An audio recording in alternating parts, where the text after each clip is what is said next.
What's up, everybody? Welcome in. It is Monday, September 12th, your first victory Monday of the season. I am live this week, live on YouTube right now, live on Twitter for my instant reaction to the Browns Week 1 win. And then we will kind of go from there.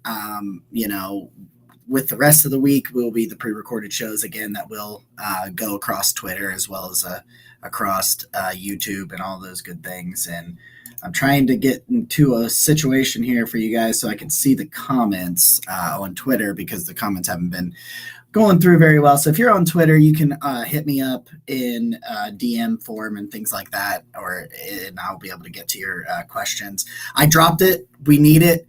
Homage has the Victory Monday t-shirts. You've needed them for today. You need to check them out. They're the best shirts on the market. It is in the comment section of this tweet. It's also in the chat section of the YouTube video if you are watching it on YouTube. But yeah, absolutely. If you got questions, thoughts, concerns about the Week 1 win, I can see the comments coming in from YouTube if you send them that way. Otherwise, you'll have to send it to me in sort of a DM fashion, or else I won't be able to see it. So, guys, I just want to jump right into it with these quick hitters on the Daily Dog Takes, just kind of talking real quick off the top about what happened yesterday. I'm going to go through some of the stats, some of my initial thoughts. I have not had an opportunity to rewatch the game quite yet, so I'm not sure, obviously, what's going on with some of the things some of the things you don't see quite as well and aren't able to quite analyze until you get an opportunity to see it a little bit more close up and personal.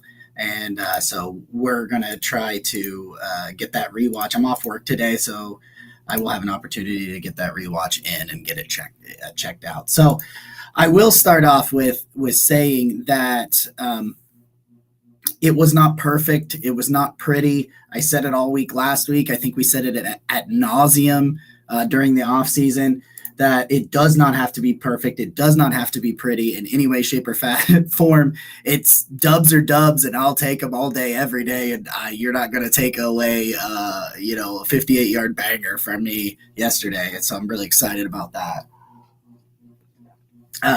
So let's start on the offensive side of the ball. I thought I did expect more out of Jacoby Brissett. I didn't think Jacoby Brissett was going to be a franchise level quarterback or anything like that, but I thought he could manage the game and get it done.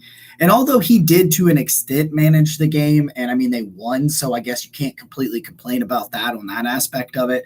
I do think there were some issues with it. I felt like his timing was off all day, it seemed. I couldn't understand what was going on.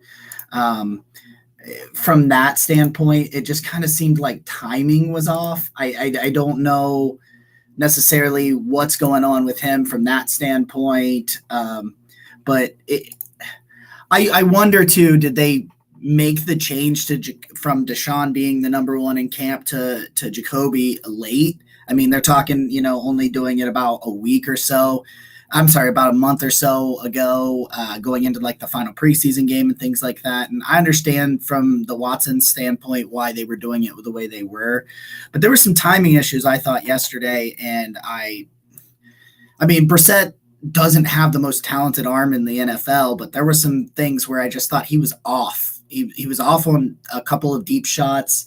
He was off on some of the outbreaking routes. I don't think he hit an out route nearly all day. He made good decisions. I mean, there was one that to Harrison Bryant that should have been picked off. So in terms of managing it and not turning it over, yeah, he managed not to turn it over, but he did have a couple turnover worthy plays. And I'm sure when PFF releases their grades and things like that, it'll show up on that there was some opportunities for the Panthers defense there. And a couple of situations where the Browns got lucky and were able to special teams as well with the muff punt. Thank God for Herb Miller back there, I tell you what, man, that makes me so freaking nervous every time I see Demetric Felton back there lined up to return a punt. He just struggles fielding punts more than anything. I love Demetric Felton with the football in an open field, and so I like the idea of him as a returner, but it just terrifies me because of the issues with just catching it. I don't get it. All right, so I will give Jacoby one thing. I saw some throws yesterday that I thought were really impressive. I saw some, big time throws that I thought, okay, these are throws that Jacoby's got to make if you are to win the football game. And he made some nice throws. here and there, but he goes 18 of 34, which you just can't have nearly 50% completion percentage very often and win football games. So that's got to get better. 147, 1 touchdown, 4.3 average, a lot of dink and dunks. But again, when they needed him to win, he was able to move the football down the field, get them in field goal position, and they won the football game. So you've got to give credit where credit is due, but you got to understand, like, this can't continue to win. You could probably do this again next week with the Jets, but the Steelers showed up, on Sunday, and potentially without TJ Watt if he tore his pec. We're waiting for news on that. But he was good enough this time, but that is not good enough to win a ton of football games in this league, and that's where I am with Jacoby. But I will give him credit. I thought, I think some of his issues yesterday can get better with more time. At least I hope. Nick Chubb, I saw someone tweet this, and I wish I could remember who it was so I could give them proper credit. Nick Chubb had a quiet 141 years. Oh, I think it was Sarah. I think it was the great awkward lefty who made our awesome Barking Browns logo for our show. I believe she's the one that pointed out,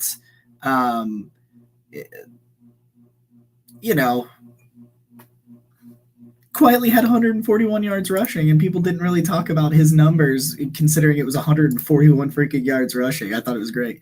Kareem Hunt just did Kareem Hunt things, proved why. Obviously I was on the bandwagon of, I thought you should trade him before he walks for nothing, not because I didn't like the player, but he just showed, 46 yards on the ground, 24 in the air, 2 touchdowns, just running, bulldozing, providing a nice break from Chubb. One guy I do want to touch on is Anthony Schwartz. I thought Anthony Schwartz had a good game. He catches one of his 2 targets on a 19-yard for a 19-yard gain. He did fall down. I will point that out. He did have a little bit of an issue after he caught it, but that was a clutch play by Jacoby on that rollout to hit Schwartz, and it was a good catch by Schwartz, and he was able to turn it upfield a little bit. If he maintains his footing, he maybe gets 25, 26 yards, something like that, which is nice. But he had 2 carries for 20 yards. I really loved the creativity of that second run, giving it to Nick Chubb so that he comes out on the boundary. He pitches it over to Schwartz, who comes back, and Jacoby Brissett laying a block. I know the guy eventually got off of Jacoby and made the play, but it was 15 yards downfield. And you love it. I mean, Bill Callahan's such a good offensive line coach. He taught the quarterback how to block. I love it. But I thought that was it, man. I thought that those 2 runs really got him some confidence. He made a big catch for 19 yards later in the game. That is what he needs to do. He needs to produce in some role, right? So he gets 3 touches for 39 yards. If you can get 30, 40 yards out of your 4th wide receiver, I think you're okay. I mean, even if they have to hand him the ball once or twice a game, I mean, it just keeps the defense honest, and they love to get everybody moving in one direction and the play goes back the other way. Boots, double reverses, counter cutbacks, things like that. They do a lot of this, move the whole offensive line and all the personnel start moving to the right, but the play's actually going to the left. And they do that a lot. And Anthony Schwartz adding that layer and that wrinkle to the game to do it in that sort of fashion with that sort of speed and acceleration on the outside, it just adds another wrinkle and another layer in which you're like, all right, what are the Browns going to do here? Yeah, we're not too worried about Jacoby Brissett in that passing game, but man, they do these reverses to Anthony Schwartz and Nick Chubb and Kareem Hunt and all of these players that can get the ball in their hands and make something happen. And the play looks like it's going to be one thing, and then the play is something else to the other side or something of that nature.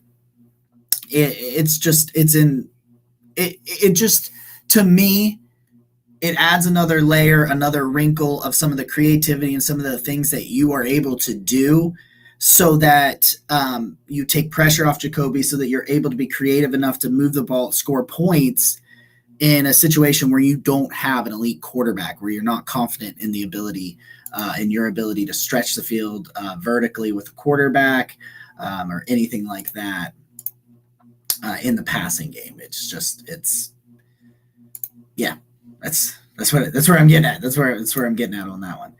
All right, let's move over to the defense. So Donovan Peoples-Jones is something I wanted to touch on real quick, because I've been pretty high on Donovan Peoples-Jones for a while. People of the Barking Browns and following me here on Twitter and things like that are aware of my thoughts on Donovan Peoples-Jones for a really long time, and I'm a little bit more high on him than a lot of other people are, and that was why I felt a little bit better than some other people coming into this year with the wide receiver core, was just because I think DPJ is a solid number 2 option.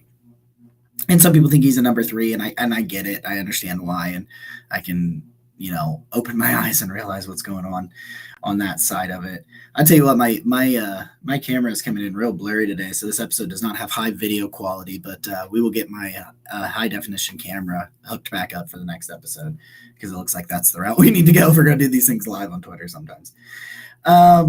So the 6 catches for DPJ. I'm waiting to see the 6 catches, 60 yards to lead the team. He did it on 11 targets, and there were some issues there at times. I'm waiting to see the contested catch numbers when they drop from PFF, because as memory serves me, like off the top of my head as I'm sitting here thinking about it, I can't think of any of his catches not being contested catch opportunities where he has a defender blanketed on him and he was able to make the reception anyway. It just felt like when the Browns needed something in the passing game, granted, it was only 6 plays, 60 yards, but when they needed a big catch in the passing game and Brissett was able to make a throw, it seemed to be to Donovan Peoples-Jones, and I thought that was nice to see. I thought Amari Cooper didn't get enough opportunities. I thought that when they did go to Amari Cooper, I thought that Brissett's accuracy, the issues with his accuracy yesterday seemed to be every time he threw it to Amari Cooper. So I kind of felt a little bit bad about that when you talk about just the raw stat numbers.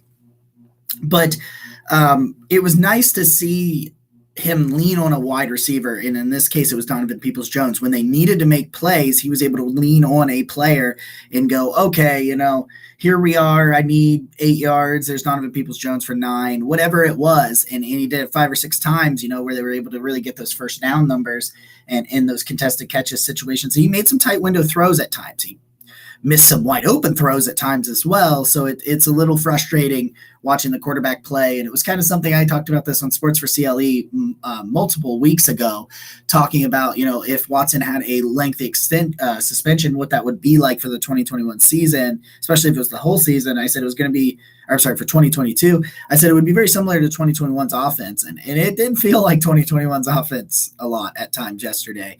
And I see some timing issues just being off with Jacoby Brissett, and I think that there's an opportunity there for them to improve in a sense, and then it can get better. So I do think it will get better. Sam's checking in on YouTube, says it's Victory Monday. It is a very Victory Monday. I'm very, very happy. You'll never take that away from me. The Cade York situation is I'm just still absolutely having such a good time over the Cade York situation. I'm so excited. Let's move to the defense real quick. Let's wrap this Daily Dog Take up for you tomorrow. I got a special episode with a special guest that'll be announced a little later on. Each Tuesday through the season, Monday will be instant reaction, immediate reaction to the week's games. Obviously, it'll get shifted on the times in which they play Thursday like they do in week 3. Tuesday will be State of the Browns with a special guest each week. Wednesday will be me looking ahead to the next week's opponents. Thursdays and Fridays, I will getting a guest from the opposing team to talk about their offense and then their defense. And Saturdays will be week 1 or that week's NFL picks with a special guest where I'll go head to head. And if I lose, I will donate $20 to that person's favorite charity. I am losing and will lose this week for week 1. So Randy has picked out a charity, and that will be announced later on. That my L does some good, I guess. It's just me being cocky. So I thought the defense, minus some blown coverage, that the defense was really good. I wouldn't put him up with great yet because there was multiple blown coverages, that one of which resulted in a 75-yard touchdown. Like Baker Mayfield, I will give Mayfield credit yesterday that when he was getting beat around early, he didn't lose his confidence completely, and he wasn't incapable of leading some drives late, because he did. And he did make me sweat. He did make me nervous. I think a lot of it had to do with blown coverages when he did.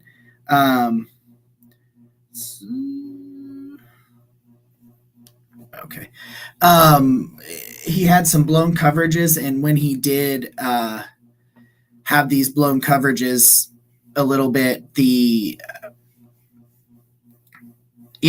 when Baker saw the blown coverages, he was able to take opportunities there and take advantage of it and make it work. And you just can't have blown coverages, because quarterbacks should be able to take advantage of it, and Baker was able to take opportunities that the defense gave them and make this a game when it should have never been a game. I thought that Taven Bryan had a pretty game. I thought that the defensive tackles weren't a total liability. I think part of that problem, in my opinion, with what Carolina was doing is they weren't running the football. They weren't giving anybody the opportunity to, run the football, and they weren't giving McCaffrey the opportunity to go up against a weak Browns defensive tackle position and try to exploit the weaknesses. And they were just throwing the ball over the yard, and it was getting batted down, and they were getting sacks, and they were getting incompletions. And I didn't really understand the game plan from Matt Rule or Ben McAdoo in that sense, because I felt kind of weird. But, if you can figure out these communication issues, and we had this at the beginning of last year, blown coverages because of communication issues, if we can figure that out, this defense has a chance, because it has talent at every single level. And I thought that it showed yesterday that these guys, if they are together, that they can really, really make this thing work. And I'm excited about that. I'm really excited about where this defense can go. Grant Delpit worries me, man. He was on the back end of a couple of those blown coverages, and I'm not sure that they were all his fault, because I don't know necessarily whose assignment was what. And we'll get an opportunity. I will get an opportunity to rewatch today, and the All-22 will come out in a couple of days, and I'll have the opportunity to look at that as well and dive deeper into it. And I'll have more reactions, obviously, on the Barking Browns show tomorrow night, 8 p.m. on Twitch, live with Nick Carnes. And obviously, I'll be able to talk more about this stuff with the daily podcast too. Tomorrow we'll talk about State of the Browns with our special guest, and we'll dive into some more of this stuff. Having rewatched it, Patreon members of the Barking Brown Show, I will be recording the rewatch of the game footage of the broadcast version today, and doing a rewatch and pointing some stuff out for those guys. And the All-22 rewatch, which is exclusive to our Twitch subscribers. If you're subscribed to the twitch.tv/network216, we will be putting together an email list in which I will email out links to the video of me watching the All-22 and kind of pointing out some of the things I see there. That'll come out later in the week. So yeah, I'm going to get a good rewatch of this stuff and see what was going on with it. But outside of blown coverages, I thought that defense did exactly what I needed them to do yesterday, and they put the game, on their shoulders at times and just kept the team in it. And then they start blowing coverage. You can't have that in those moments. The fourth quarter, you can't have blown coverages for a 75-yard touchdown. So that worries me a little bit. It's concerning. I'll rewatch it. I'll get the zoomed out version and see what's going on with there. But I thought the offensive line was great. I thought Pochich at center was good. I thought Hudson was not a liability right tackle. I liked a lot of what I saw out of Jed. Jed had some issues here and there, but we'll look at that again and see how that goes. But Bill Callahan needs all of the money that we have in Cleveland, so just go ahead and give it to him. Don't ever let that man leave the building. But I thought, if we can lean on this running game and this offensive line on offense, and then have Cade, the leg, back there. And that was exactly what they did. They leaned on all of that, and it comes out with a Browns win. It was ugly, but we said it.